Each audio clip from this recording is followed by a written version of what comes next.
Hey, what's up, guys? Tukey here, back again with another episode of my new-ish Hartford Whalers franchise mode series here in NHL 18. And after two drafts, a relatively crazy offseason, we are finally here. Well, almost. We are almost here. We are almost ready to begin the sim on our very first season with the Hartford Whalers. But before we do that, couple of things. Now, number one, it was pointed out through free agency that I might want to take a look at Grubauer, right, as a goalie who could see some crazy improvement. Now, we've witnessed that on Twitch, where Scott Darling became an 89. Peter Mrazek jumped up to an 89 as well. Here's the thing. He's worth a second-round pick, right? He's worth the second-round pick. But then there's also Andre Burakovsky, who's worth a second-round pick. Ryan Spooner, for some reason, is a first and a third. That is not happening, although I'm sure we could sign him for a little bit more cheap. Remember, it is free agency, so they're not as willing to take a pay cut. So, as far as what we can do here, I could be really cheap, sign one of them, reacquire the second-round pick, and sign the other. I could easily do that. No doubt about it. But is that the road I want to travel down? I don't think so. I mean, yes, there is the chance Grubauer could be amazing, but we do have a goalie for the future right now in Korpisalo. But again, Grubauer could shoot up to like an 88, 89 overall. It's tough. It is really tough because it's so easy to take advantage of this game still. But what I am going to do is I am going to send a contract offer to Andre Burakovsky. $3.8 million for the next 3 years. It's worth a second-round pick. As it is, we're doing pretty well draft pick-wise. So we'll see if he accepts. I'm sure he will. We have 48 contracts, so he should have space. And we'll see. Maybe I'll change my mind. Maybe once that deal goes through, we'll go talk to Washington. We'll get that second-round pick back, and we'll get Grubauer, who, again, they can't afford. Regardless, Washington ends up with that draft pick. But I wanted to mention, too, about line combinations. I did bump Nolan Patrick up to the top line. Might as well. It's a shame his face-off category is absolute garbage. And on the AHL squad, the Connecticut Whale, we put Warren Dirksen into the lineup. I also brought in Gleason. So, unfortunately, of course, as we found out with the max contract trick, so to speak. It's not even a trick, but offering a veteran a near max contract. Now that we know that doesn't work anymore, we are stuck with a couple of contracts that we're not going to necessarily want. But I don't exactly, as Burakovsky accepts, Washington won't be able to get back to that. And indeed, Washington declined it very quickly. And for a second-round pick, we have picked up Andre Burakovsky. Not too bad. I completely forget what I was going to say now. I have completely forgotten. What was I talking about? Oh, what was I talking about? Line combinations, Dirksen. Oh, yeah, the veteran players. We are stuck with certain contracts. God, that's awful. That is awful to lose my train of thought right like that. But with those contracts, I don't want to move them out immediately and risk taking the penalty. I'm sure I could get away with it at least once for getting rid of them, immediately after signing them. But for the moment, we can hold on to them. Although we do need to get Burakovsky onto this lineup, or into this lineup, and the best way to do that is to probably just keep a healthy scratch on the main roster. So let's take a look here. Say Roussel. Now, does he have any PK time or anything? I mean, I imagine he's the best guy to take out of the lineup. Let's take a look. Does he have any penalty kill time? No, he doesn't. Perfect. Although I am, I just got to go best lines because it's going to put Burakovsky in on the power play more than likely. He's not a very good center, but it's good enough that I'm willing to make that top line of Tatar, Burakovsky, and Patrick. Second line will be Dadonov, Tierney, Brown. And we need to take out, again, it's Roussel or Como. We're going to take out Roussel for Brendan Gaunce. Is it Brendan? Yeah, it is Brendan. And we'll put him on the 4th line with Lawton. Then who else can be there? Who has PK time? Out of McGinn, Letestu, Wingles, and Como. Wingles and McGinn do. Alright, so we'll go with McGinn. And actually, no, we'll go with Wingles. There we go. Alright, so with Andre Burakovsky added to the team, we are looking pretty good. Although having Brodin get those top pair of minutes would be for the best. Perfect. That's exactly what we wanted. And of course, Yunus Korpisalo is there. Malcolm Subban listed as a backup goalie. And I think that's another reason as to why we shouldn't sign Grubauer and be cheap about it, because he is a backup goalie. And I'd say Malcolm deserves that amount of ice time. So we are golden. We are good to go. The trading block is still set up in the same way, where we could end up getting a ton of offers. And actually, before we start simming, someone mentioned in the comment section of the last video how I didn't show off the Hartford jerseys. I showed off the Connecticut Whale jerseys. So this is what we ended up with. I went with the later Whalers look for the home and away. Got it as accurate as possible. The logo is gigantic. It's just gigantic. But we went with that look, and then the alternate is the old school primary green. But I feel like I did really well with the jerseys. I don't know. Let me know what you think. Hopefully, we'll see them often as we get to watch Cup celebrations. But I used to have, my EASHL club used to be named the Hartford Whalers, just because we had a lot of people in that vicinity, basically. Bruins fans, Ranger fans, Penguin fans. It's like, Whalers, fuck it. Because nobody was creative enough to think of a better name.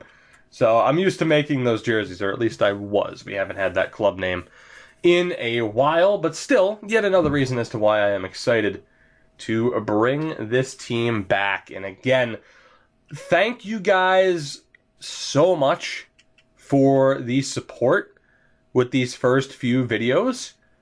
Really, you are ridiculous, and I say that all the time, right? I thank you guys to the point of, a fault.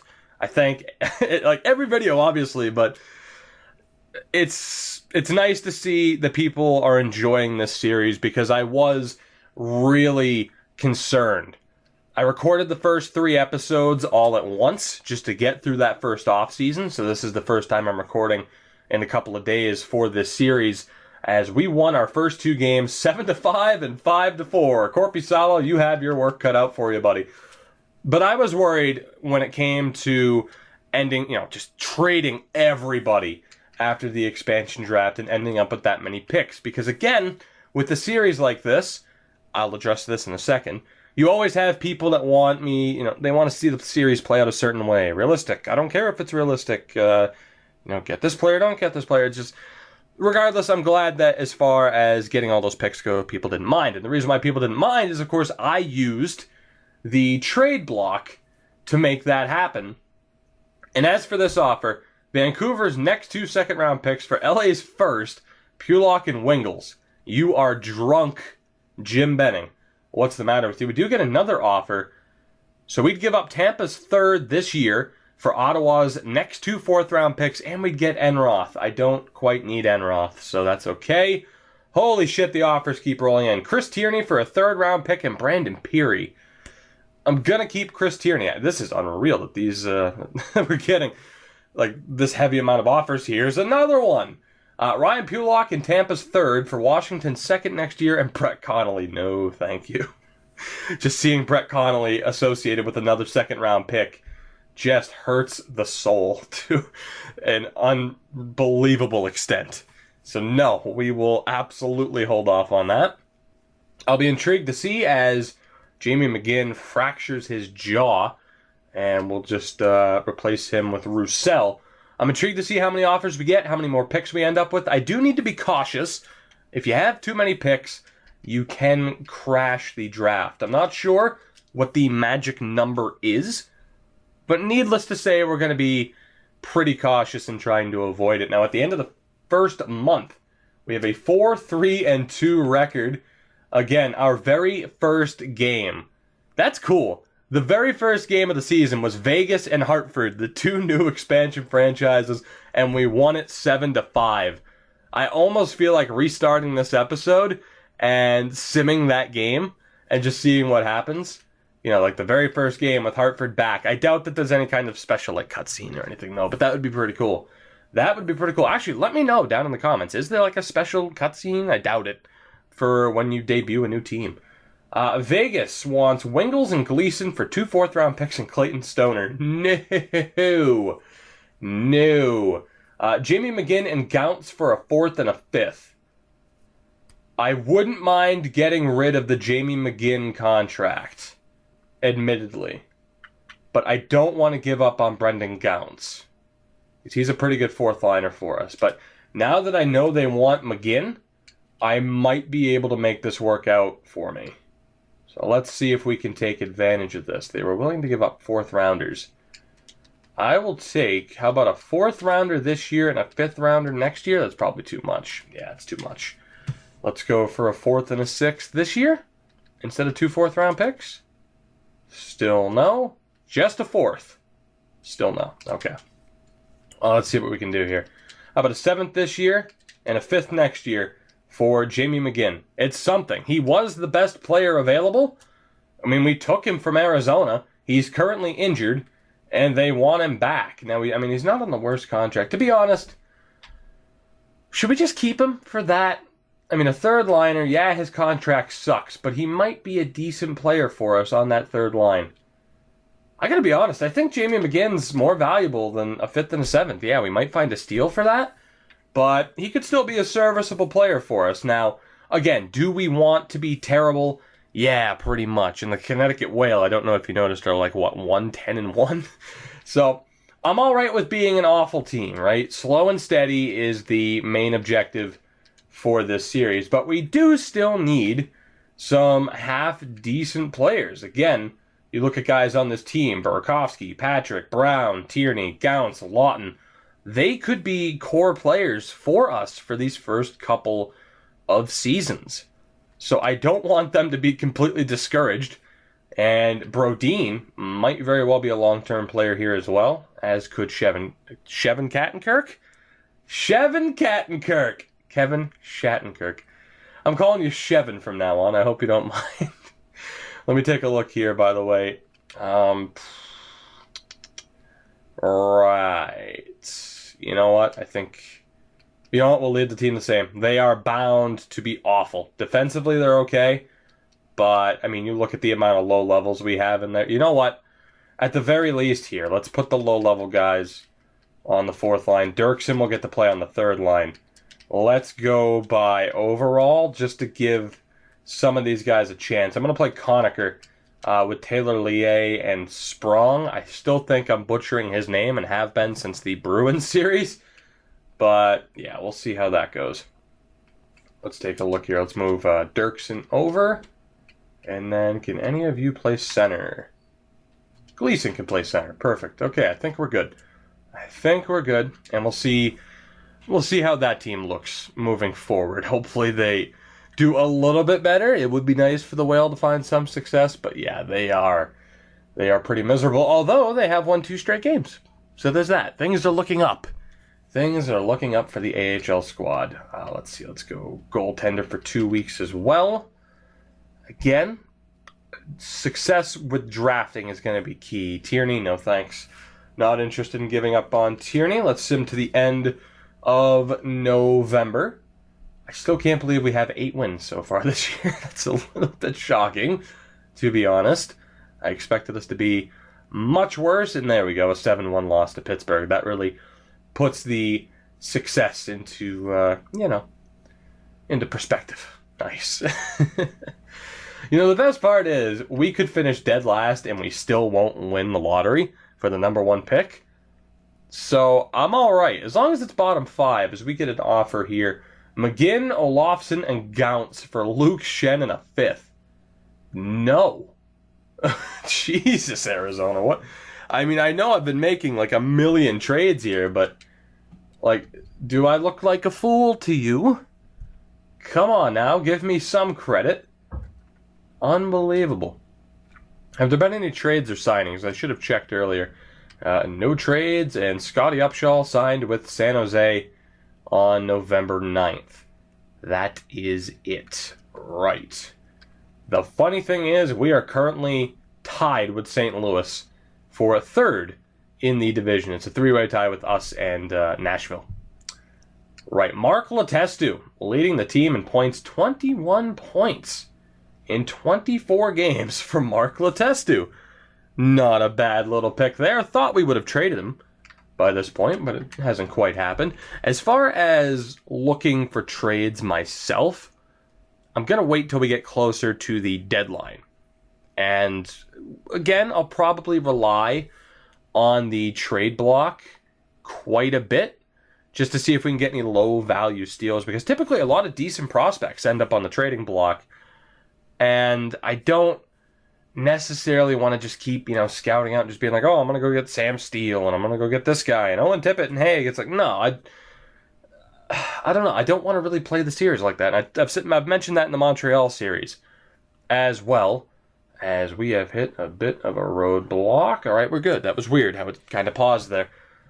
I don't want to just be able to sit here and just go get whoever I want. I'd rather have a team be like, hey, we want to get rid of them. They're on the trading block. Get them for a little bit more cheap. That's the main thing.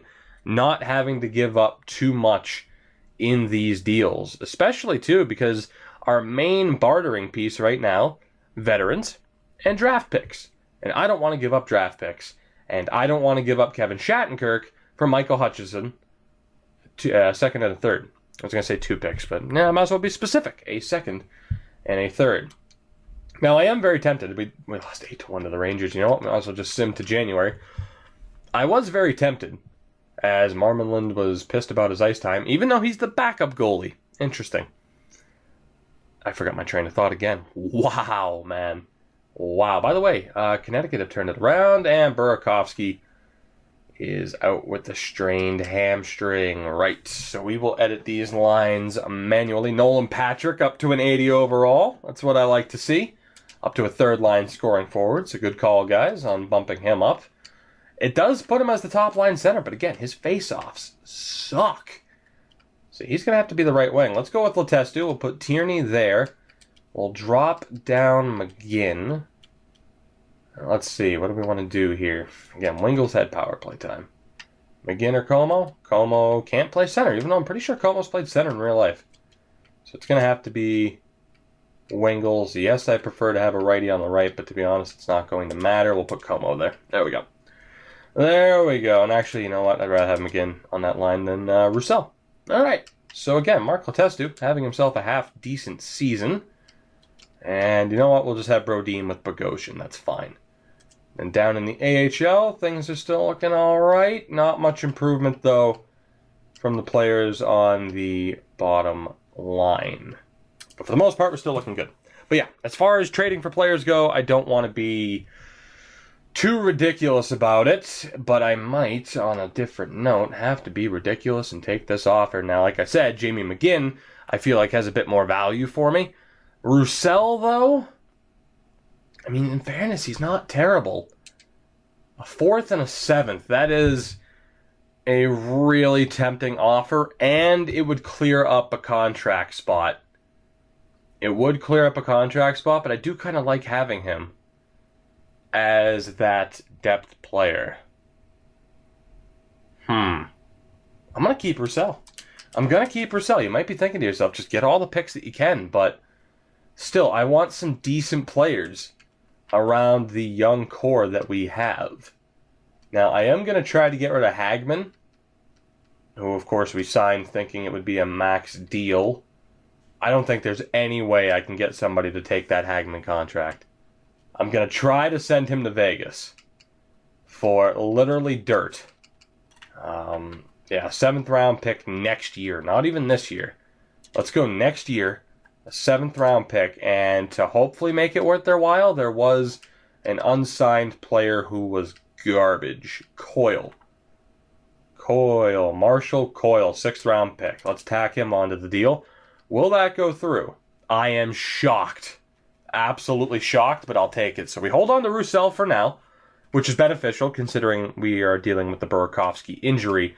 And in the process, we also clear up a contract spot, which, if the waiver wire starts to become a thing, or depending on what trade we go after, we're going to be in a very nice spot. So let's go best lines here. Now, Burakovsky, we weren't supposed to get that notification until he was 100%. I'm pretty sure that's how I set that up. So that is kind of frustrating. I'm going to take out Antoine Roussel again for Brendan Gaunce. Don't know why his morale's dipping a little bit. That is unfortunate. And again, we weren't supposed to get that notification unless Burakovsky was 100%.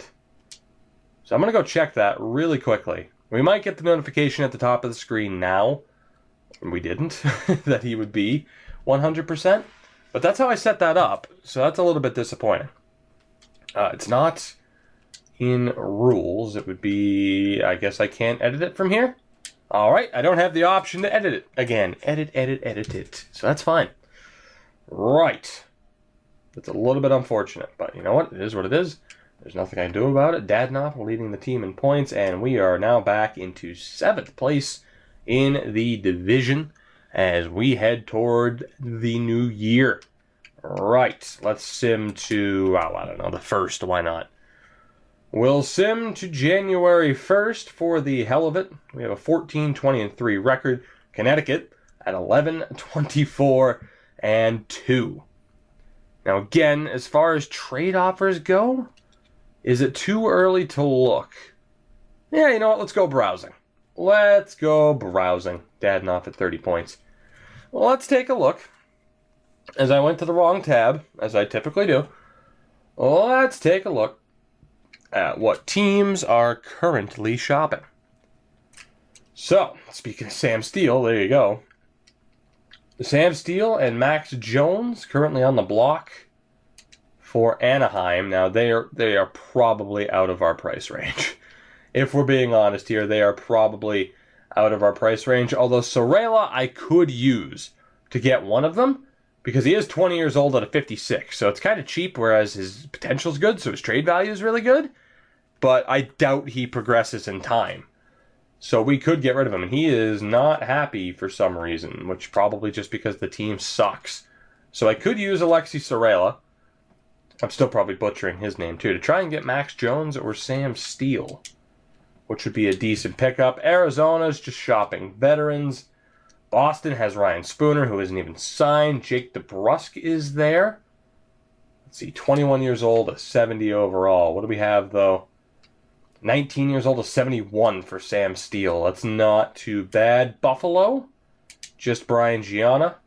What do we have in Carolina? Nobody but Eddie Lack. Right. Columbus, though. Gabriel Carlson could be a really good pickup for us. You also have Sonny Milano, 74 overall at 21 years old. That could be good for us. Carlson and Milano. That's a decent 1-2 punch. Or just Carlson, at least. 76 overall at 20 years old. That would be a really good pickup for us. So right now we're definitely considering talking to Anaheim and Columbus. Cole Linda's there, low top 6. Don't worry. We're not going to keep using the same players over and over again. Dallas, nobody. Detroit, nobody. And they're going for the playoffs, I guess. Edmonton, just Betker and Christopher. Who do we have in Florida? Jared McCann, low top 6. 74 overall, 21 years old, isn't too bad. And they have Kevin LeBlanc from San Jose, who they acquired. LA has Kasparaitis, Cale Fleury, and Adrian Kempe. I said I'd never use Kempe in a series again. I saw Montreal has Sherbak there. Connor Timmins is listed by Minnesota. Sherbak will hold off because, of course, we're, running the Montreal series at the same time. Steven Santini is there. So, I mean, we have some options. I'm surprised Nashville isn't shopping anybody. Johnny Boychuk is listed. To be honest, I mean, taking the Johnny Boychuk contract, that might not be the worst idea if I could find a way. Now, in real life, I could be like, oh, yeah, we'll take the Boychuk contract, but you're giving up Michael Dal Cole. I don't know how easy that would be to accomplish in this game. In real life, I think you could swing it where it's like, oh, hey, yeah, you signed Boychuk to a kind of rough deal, even though I love Johnny Boychuk. Give us Josh Ho-Sang. And even then, Josh Ho-Sang's trade value isn't too crazy. It's not too crazy. So maybe that would be worth trying with the Islanders. Rangers are only getting rid of Brandon Peary.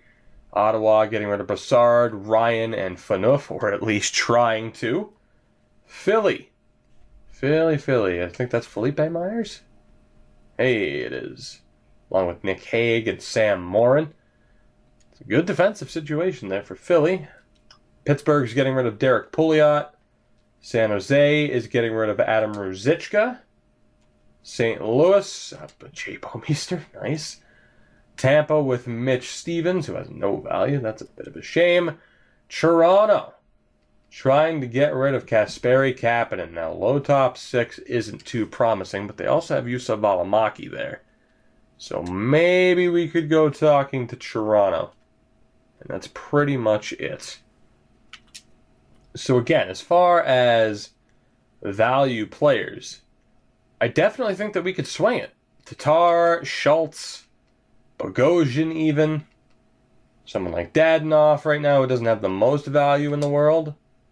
We might be able to make this work, and we might be able to do some damage right now. Now, Juuso Valimaki would be a really nice pickup, as would Kasperi Kapanen. Right. I do like the idea of just letting teams come to me with these offers, though. I don't know. It feels less cheap. But Valimaki and Kapanen. And in return, what do they have for cap space? They have $2 million in cap space. Yeah, there's no way that's happening. Not unless they give up draft picks. So that's not going to work. I mean, granted, that is only the players that they're looking to acquire. But, I mean, as far as other players go, there's really nobody I could use to make this work, aside from Sorella. Aside from Alexi Sorella, who apparently almost has equal value on his own. Let's see. Again, they can't take the Bogosian contract unless I retain salary. However, if I retain salary, which I'm not against doing, this could work. This might work. Maybe, possibly. Let's see. Alright, so that works. Can I drop it down to 40? How far can I drop this down before it's like, oh, we can't take the deal? I gotta look at the red bar slider really quick. So even then with the Bogosian deal, they're still a little bit over. So it's gotta be somebody making less than 5 mil. So Brodin, that's not gonna happen. See, Brodin's not going to happen. Dadonov is making 11 mil. That's why he's going to be impossible to trade. Mark Streit's making 7. Yeah, I really don't see who we could use there. And that's the problem. Sorella is our main bartering piece. Like, we could get a Kasperi Kapanen out of that situation from the Islanders. Actually, with the Islanders, you know what? Let's explore possibilities here. So, say Ho-Sang and Boychuk, right? Say Ho-Sang and Boychuk. Now, you don't want to trade Josh Ho-Sang. But what I could do... Actually, I don't want you to retain Boychuk's salary. I don't want you to do that. I'm willing to take the entire Johnny Boychuk salary. 5 years at 6 mil. Yikes. Again, I love Johnny Boychuk. In return, though, can I get one Josh Ho-Sang from you? And also, why not? Let's flip them. So you get Justin Schultz to replace Johnny Boychuk. I get Josh Ho-Sang to replace Alexi Sorella. What do you think? Now, again, see, I feel like I'm winning this deal. You know, we take on Johnny Boychuk. Justin Schultz is on a 1-year deal. You could argue try and keep Justin Schultz for, like, the duration of this series. But to try and swing it for Josh Ho-Sang might not be the worst idea. Will that go through? No. Right. You know what? I think for now, we kind of have an idea of what some teams are doing. I think for now, we'll hold on to who we have. But we do have kind of an idea. Kasperi Kapanen and Joshua Ho-Sang, among others, that are potentially available. And we can keep that in mind as we head towards the trade deadline. Now, this episode will probably stop in about 3 weeks, right around where the All-Star break would have been, if that was still in the game. Let's scout out U.S. forwards for 2 weeks, and we'll take it from there. I'll give you guys the opportunity as well to figure out exactly what we want to do and how we want to approach this. Do we just want to rely solely on the teams coming to us? Do we want to only go after players that are on the trading block and if they have a losing record? Or do we just want that kind of free reign to just be like, maybe this guy makes sense? But again, if someone's on the trading block, especially on hard trading difficulty, teams are a lot more stingy than they've been in the past. Taylor Radish and Kevin Shattenkirk for a first, second, and Filppula. No. It's the easiest decision I've made yet. By far. And like I said, someone like Justin Schultz, we could easily get rid of him if we wanted to. There are other players, we could hold on to him as well. There are other players in that category as well. Let's go U.S. defense for 2 weeks. And I don't think we'll have to assign the scouting here again because I'm pretty sure we're going to stop. Let's see. Tampa's third and Gaunce for Chris Weidman and 2 fourth-round picks. I'm going to say no. Weidman's not a bad defenseman. Not at all. But I want to keep Gaunce. So we'll hold off on that. Chris Tierney for Luke Schenn, a 4th and a 6th. Not going to happen. Then again, and here, let's send to the first. If we rely on computer sending offers, we're going to keep getting a lot of offers like that, man. Shattenkirk for 2 second-round picks and Matt Reed. 2 second-round picks from the Flyers? How good are they? If they're looking to buy, yeah, they're doing well. You know what? I feel like we could get more from Shattenkirk. I do. 2 second-round picks isn't bad, but Philly appears to be a half-decent team. Zach Bogosian for a second.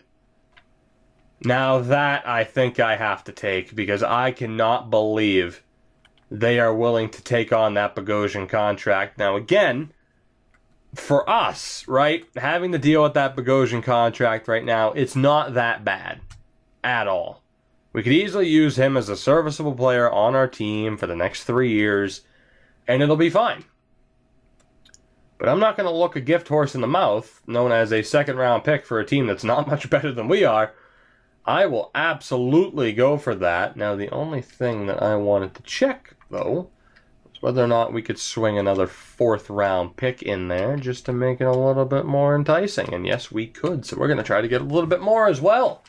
Trying to shortchange me, Vancouver? I don't think so. Oh, my God, you were trying to shortchange me. I don't think so. And again, I might have to trade picks to make sure that we don't have too many. But they tried to fleece me. And that isn't going to happen. That isn't going to happen. Now, I'll try to get a second and a third. And in return, again, we have 5 first-round picks already, including Minnesota's, which is of equal value to ours. Let's go with, say, the 5th from Montreal. What do you think?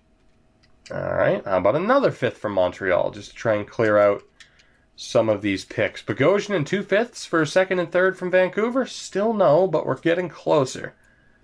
Right. How about a 6th from Nashville?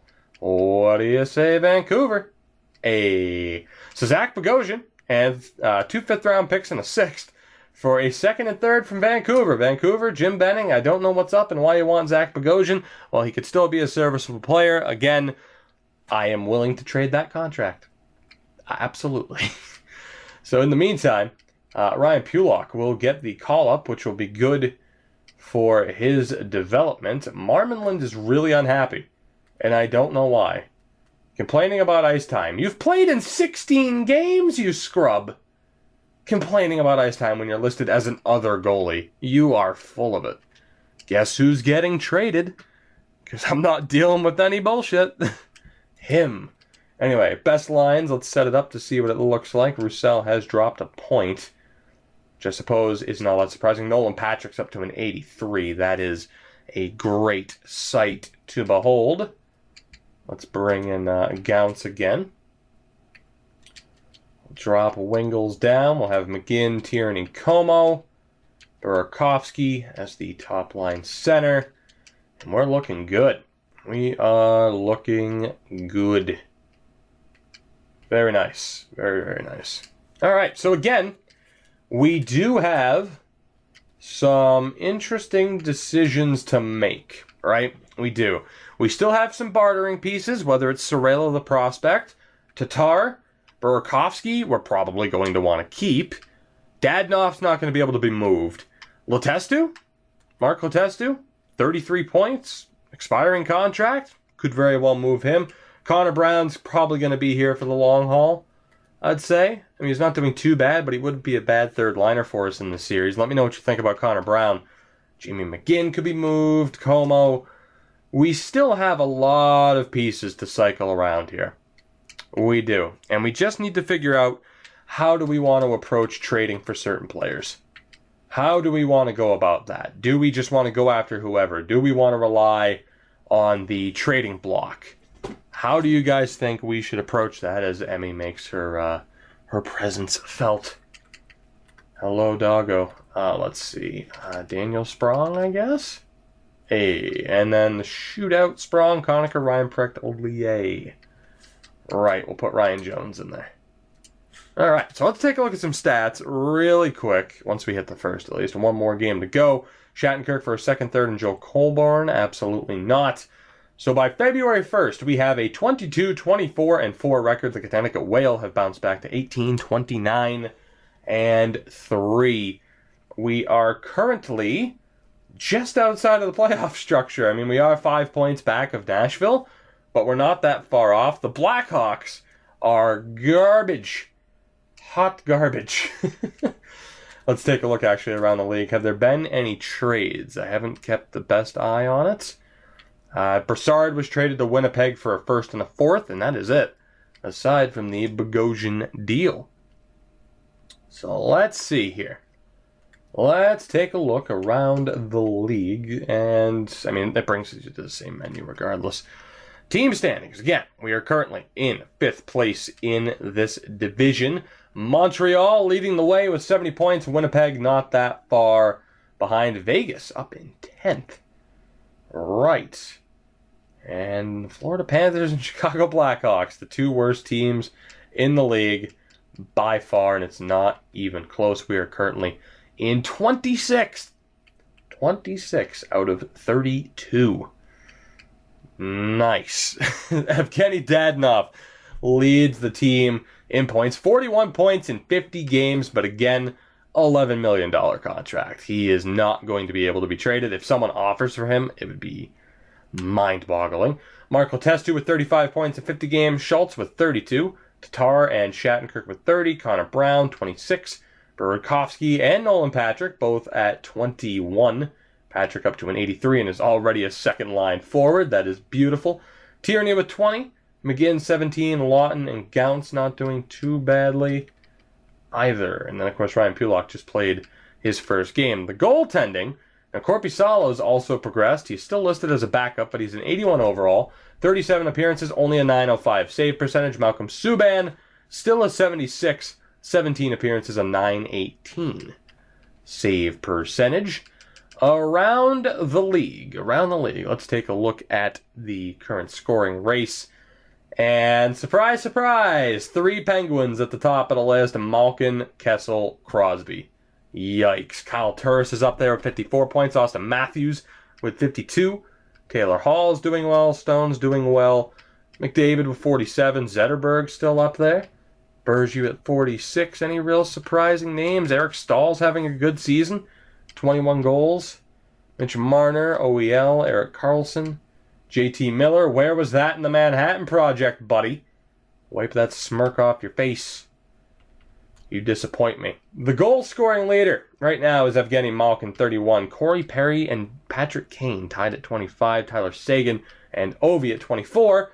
But then, hey, Dadonov with Tavares, Crosby, and Hall. What do you know? The assist leader is Kyle Turris with 41. The rookie race, though.